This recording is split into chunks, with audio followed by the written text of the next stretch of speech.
Thank you so much for joining me. I think I've got a really great video for you today. We're going to be talking about a situation that I'm sure many of you are finding yourself in, and some of you wish you were finding yourself in, which is when you are winning projects but not profits.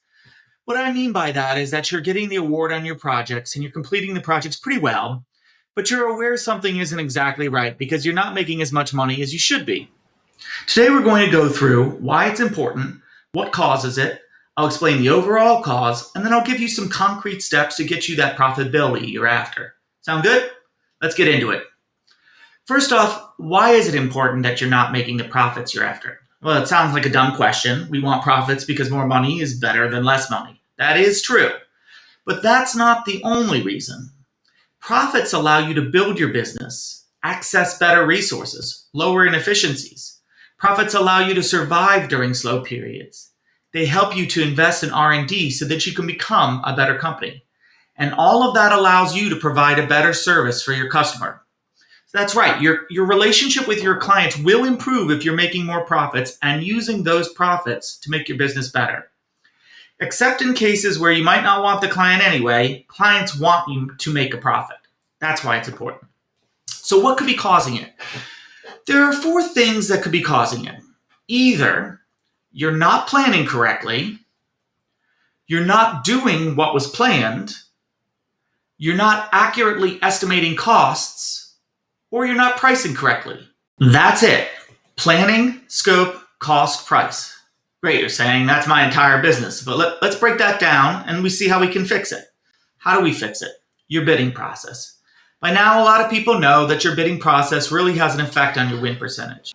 Across all industries, win percentage is around 42%. Big companies get around 46%. Companies that have strong bid processes get a bump of 8 to 11% on that. So it's no secret that having a strong bid process gets you more wins. And once you get those wins, you're in an even higher win rate because you're an incumbent with that client. But strong bid processes have a compounding effect because when you have a strong bid process, you make more profit. And that in turn allows you to build a better business, have better service, and that just wins you more jobs. So let's talk about the bid process.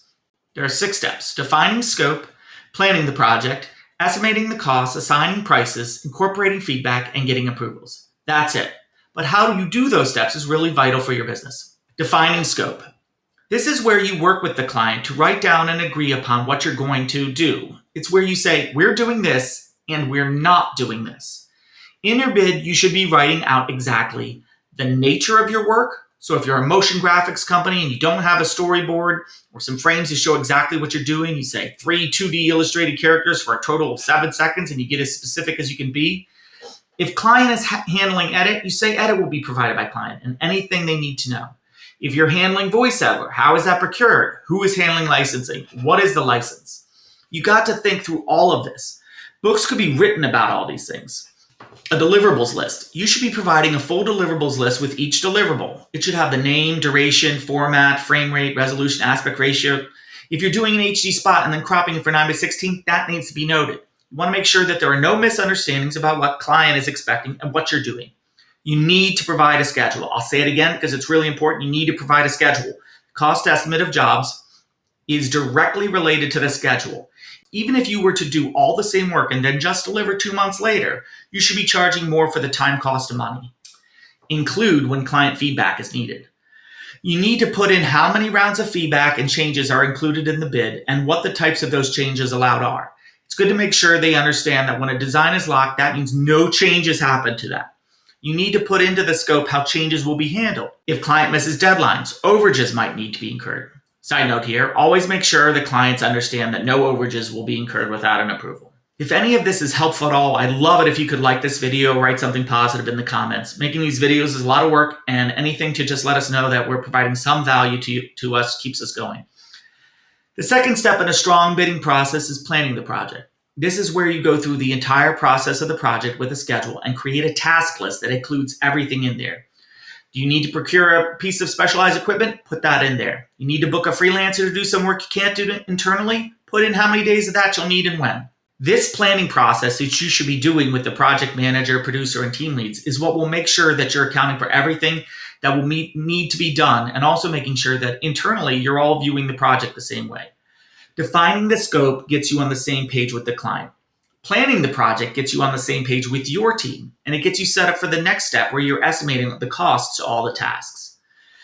To estimate costs, you should be putting in how much each item in your task list is going to cost. If you've got 5 days of a designer at $700 a day, put that $700 in there and also put in how they're going to be paid. Are they staff? That's one cost. If they're temp W-2, that carries with it another cost. 1099, all different costs and pay structures. Put them all in there. That specialized equipment you're buying or renting, get an estimate on its rental or find out its exact cost by getting a bid. Potentially put in a little buffer in there to make sure you're not losing money on it. Basically, this section is where you estimate the cost of the entire plan. Schedule this because cash flow is arguably more important than profit. The next step is assigning prices. Notice that I've separated those two, the cost versus the price. This is a mistake that I've seen too many early companies make, and it's made worse by all the software platforms out there that have businesses sending invoices as if they're bids. Costs should be estimated and tracked separately from the price that a client will be paying. The price a client pays should be based on the value that you're providing them. Add in things like strategy. Tim Thompson over at RevThink has a lot of smart things to say on the subject, so I would listen to some of his videos. I'll put a link down below. The way your competition is presenting their bids will definitely affect how you can present your own, and very frequently they're providing a price based on the task item. So you'll probably want to have a rate card that handles all that for you and changes with the customer to reflect the value you're providing to that specific customer. Let's say you've done all that. If you're working on a team, you're probably going to need some feedback and approvals. You need to lock down the current version of the bid for that feedback and not allow any changes. I've heard horror stories about this when someone changed an Excel spreadsheet or Google Sheet either before or after the client approved it and they did the project with the wrong information. You need to have a good way to get feedback from the team on the schedule and the bid, resolve the feedback, and then get the bid to client. Then you need to get their feedback, resolve it, and get it back to them. This can be a painful part of the project, so you need to have lots of fortitude. I don't know how many times I've had a 3-month project and client has said, can we change the start date by 2 weeks and 2 days? You need to be able to adjust the calendar very quickly and make sure that those two items stay in sync. You also need to make sure that when your client provides external feedback, that you're tracking and resolve all of that feedback so that they feel heard and you make changes to the bid, reflect those changes. Then, finally, the last step of the bidding process is to make sure your company is protected, that you get the proper signatures. Nothing is worse than getting clients started on a project before client has really approved it, and it happens all the time. And then you need to get the bid to accounts receivable and accounts payable to set it up. That's the bidding process. It's not glamorous, but doing it right will set the entire project up for success. Remember the 4 areas that could be causing the issue with profitability, assuming you're winning projects: scope, planning, cost, and price. Let's go through the concrete steps you should take to get your bidding process up to speed. For scope, require all bids to describe the nature of the work and get into the weeds on them. Require all bids to have a full deliverables list. Require all bids to include a schedule. Schedule includes everything: feedback, assets being provided by client, approvals. Make sure the schedule is connected to the bid. Include a section of notes with common misconceptions of inclusions. If you find that clients think they're getting a hard drive with their files and you provide the files via FTP, put that in there.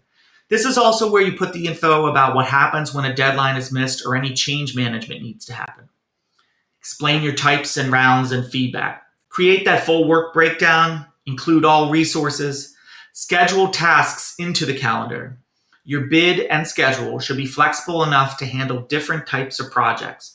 So if you have one that's asset-based and one that's shot-based, it should be able to handle both. Your plan needs to be able to be made accurately and efficiently without taxing the team.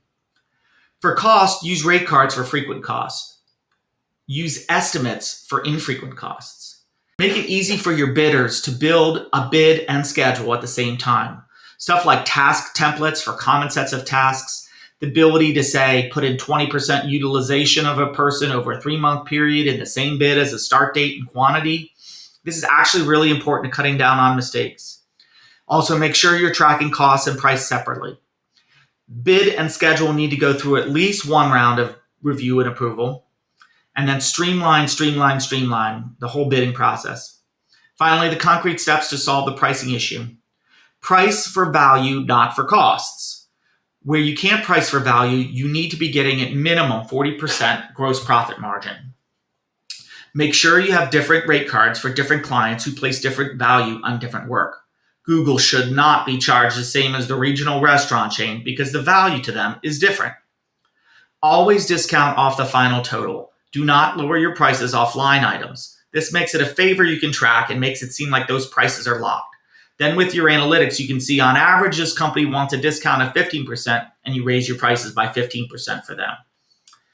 If client wants you to lose 10% of the final price, don't reduce costs externally unless the scope is reduced or if it's obvious that you're doing less work. Does that make sense? Client wants you to make a 15-second video. You say it's going to take 7 designer days and 10 animator days. You come in at $60K. They want it down to $45K. You don't lower the number of work days on the client bid unless it will be obvious you're not doing that much work. You spread the work over that time and change the amount of work on the internal side while lowering client price to $45K off the total number. That way they've been given a gift of $15K and you can track that gift. Make sense? That's it. I hope you've come away with some good ideas that might make your company more successful. If you're interested in taking your bidding process to that next level, I'd recommend taking a look at Kiterope. It offers super fast and easy bid creation. It'll schedule your project at the same time as calculating costs and preparing a bid. You can drag and drop company-wide or project-specific bids together for both internal and client-facing bids. There are task templates, bid tracking, follows best practices for internal and client feedback and approvals. And it's got a white-labeled client portal for presenting your bid schedules and getting feedback. It also offers integrated document signatures and advanced sales and financial analytics. It's a really great product, and it's getting better every day. I'll put a link below to get you to it. Go on and try it out or hit us up, and we'll give you a demo. Get you off the business tightrope and onto Kiterope. Have a great day.